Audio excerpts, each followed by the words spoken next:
안녕하십니까, 이종성 부장입니다. 오늘은 부동산 임대사업자와 관련된 내용을 가지고 좀 얘기를 해볼까 하는데요.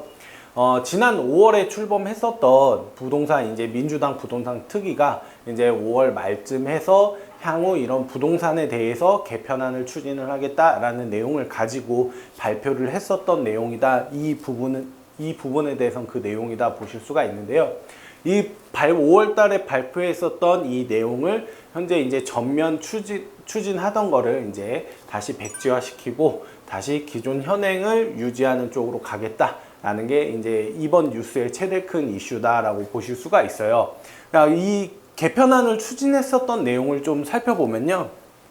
현재는 임대사업자 관련해서 아파트는 이제 없어졌죠. 당연히 아파트는 없어진 상황이고, 빌라라든지 이런 주택과 관련해서는 이제 10년짜리 임대사업자가 아직 남아 있는데 이 부분을 신규 등록마저도 이제 폐지를 하겠다. 그럼 결국에는 모든 임대사업자를 없애는 결과가 초래되겠죠. 그 부분이라든지, 그리고 기존 임대사업자와 관련해서 양도세 중과 배제 혜택을 정비를 하겠다. 흔히 말하는 정비라기보다는 결국에는 시한을 두고 전부 없애겠다. 그 혜택마저도 없애겠다라는 내용이었습니다. 그 내용을 좀 살펴보시면요. 조기 매물 유도를 위해 등록 말소. 그러니까 등록 말소라고 하면 내가 원래는 10년이다 라고 했었을 때 10년을 지켜야 되잖아요. 근데 그게 일정 부분 기간만 채웠을 때는 자진 말소라고 해서 이제 자진 말소라든지 이런 부분을 통해서 말소를 시키고 나서 팔았을 때 현재로서는 1년인데 이거를 6개월로 단축을 시키고, 자진 말소 요건마저도 기존에는 내가 임대 기간만 일정 부분 채웠으면 내가 이제 스스로 할 수 있었는데, 지금은 기간을 채우든지 못 채우든지 이걸 떠나서 바로 이제 세입자가 동의를 해야만 무조건 자진 말소가 가능해지는 걸로 이제 이 부분을 바꾸려고 했었던 내용입니다.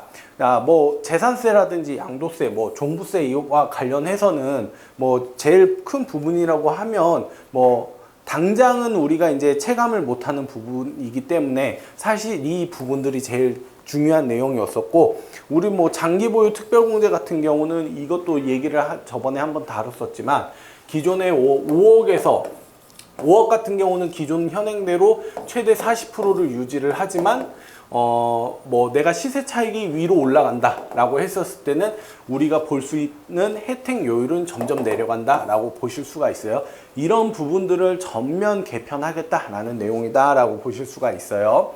자, 그러면 우리가 좀 이 부분에 대해서만 좀 더 자세하게 한번 살펴볼 필요가 있는데요. 자, 한번 보도록 하겠습니다.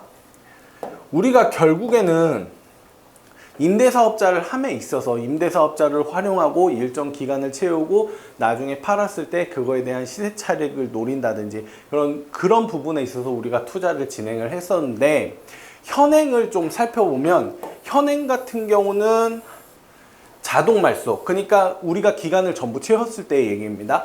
기간을 전부 채웠을 때 의무 임대 기간을 충족했었을 때는 중과 배제 시한이 따로 없습니다. 그러니까 뭐 우리가 10년이라는 시간을 임대사업자를 활용해야 되는 주택이다 라고 했었을 때 이 기간을 전부 지켰을 경우에는 내가 뭐 5년 후에 10년 후에 뭐 20년 30년 후에 팔아도 이 부분이 그거에 대한 시세 차익을 전부 중과 배제 없이 그냥 중과 배제 없이 이제 매도를 할 수 있었던 상황인데, 자동 말소와 자진 말소 모두 말소 후 6개월 이내 양도를 하게끔 바뀐다는 내용이었습니다.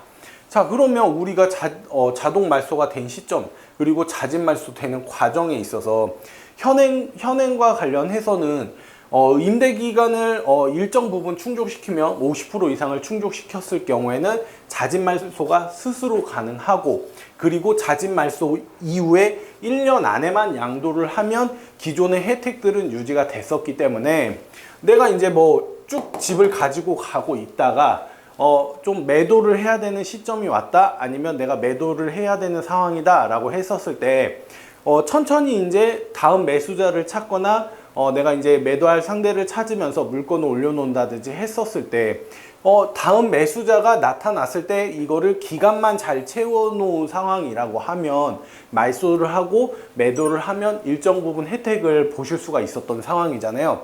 하지만 개편안이 되게 되면 자진 말소 기간이 없어지는 건 물론 당연히 좋은 부분이지만 우선 세입자가 동의를 해줘야 되는 부분이에요. 그러니까 내가 무조건 지금 현재 팔아야 되는 상황이 왔는데 세입자가 동의를 안 해준다. 그러면 이제 자진 말소가 안 되는 거예요. 그러면 이 6개월 안에 이 부분을 양도를 하는 것도 사실 유명무실한 상황이고, 그리고 자동 말소 같은 경우도 내가 임대 조건을 전부 채웠다라고 했었을 때도 기존에는 이제 별도의 제한이 없었는데 무조건 6개월 안에 팔게끔 이제 바뀌는 내용이다 보니까 이 부분에 대해서 많은 분들이 조금 임대사업자와 관련해서 너무한 거 아니냐 이런 의견들이 많이 있었던 거죠. 하지만 지금 현재 여론이라든지 그런 부분에 있어서 지금 개선안이라고 하는 방향이 사실상의 규제 정책이다 보니까 많은 임대사업자를 처음 이제 나왔었던 내용과 많이 달라지는 부분들이 있기 때문에 그 부분에 대해서는 많은 분들이 오히려 뭐 부동산의 안정화가 아닌 피해만 봐야 되는 상황이고, 그러면 또 이제 말소가 안 되는 부분들이 있다 보니 물건이 오히려 더 나오지도 못하는 상황이고, 결국에는 일정 기간에 모든 매물들이 쏟아져 나오는 상황이 되다 보니까 오히려 그 기간이 충족시키는데 또 향후 너무 많은 기간이 필요하고, 그렇다 보니까 이 개선안을 추진을 해왔었던 거를 전면 백지화 시키고 다시 현행으로 돌아가서 다시 정책을 정비를 하겠다라는 내용이다라고 보시면 될 것 같아요. 그래서 많은 분들이 이제 5월달 말 해서 이제 개선안이 나오고 이를 민주당에서 추진을 한다라고 했었을 때 이 부분에 대해서 어떻게 진행을 해야 될까 많은 분들이 이제 의문을 가지셨던 부분인데요. 현행으로 해서 돌아간다라고 했었을 때는 임대 기간만 잘 지킨다고 하면 내가 뭐 진짜 5년 후에 10년 후에 20년 후에 팔아도 그 일반적인 규제를 받는 부분은 아니기 때문에 현행 유지를 받아서 중과 배제를 받을 수 있는 부분이기 때문에 이 부분에 대해서는 다시 많은 분들이 좀 임대사업자 활용을 하는 부분에 있어서는 물론 이제 원래 당연히 이제 지켜졌었던 부분이지만 원래 개선안으로 넘어갔었을 때는 이거에 대한 불합리를 받는 부분이잖아요. 그렇기 때문에 그 부분에 대해서는 다시 이거에 대해서는 전면 백지화를 하겠다라는 내용은 사실 임대사업자를 활용하셨던 분들한테는 오히려 더 희소식이 아닐까라는 생각을 해봅니다. 오늘은 임대사업자와 관련된 내용을 한번 얘기를 해봤는데, 임대사업자와 관련해가지고 지금 임대사업자 혜택이 전면 축소되고 있는 상황에서, 그리고 임대사업자가 없어질 수도 있다라는 그런 걱정들, 이런 부분들이 많이 있으셨는데요. 이 부분에 대해서는 민주당에서도 사실 과거에 이제 뭐 과거가 아니죠. 최근에 있었던 뭐 재건축 2년 실거주 의무 기간 이 부분에 대해서도 오히려 자기들이 생각했었던 부분들은 시세를 안정화시키고, 그리고 전세 물건들도 계속 나오고 이런 부분들을 오히려 자기들은 생각했었는데 오히려 더 물건들이 잠기고 전세가는 더 고공으로 치솟고 했던 부분에 이제 본인 스스로도 이제 어느 일정 부분 인식을 하고 이 부분도 전면 백지화를 한 부분이잖아요. 그러면서 임대사업자 관련 등록 제도와 관련해서도 이 부분을 전면 백지화 시켜서 다시 한번 돌아보겠다라는 내용이라고 보시면 될 것 같아요. 그래서 이 부분에 대해서는 오히려 많은 기존의 이제 혜택들을 유지를 하는 상황이다라고 보시면 될 것 같습니다. 오늘 준비한 내용은 여기까지고요. 임대사업자와 관련된 내용이라든지 아니면 부동산과 관련된 내용에 대해서 문의사항이 있으시면요, 전화 주시고요, 답변 드릴 수 있도록 하겠습니다. 저희 영상 보시고 구독과 좋아요, 알림 설정까지 부탁드리도록 하겠습니다. 감사합니다.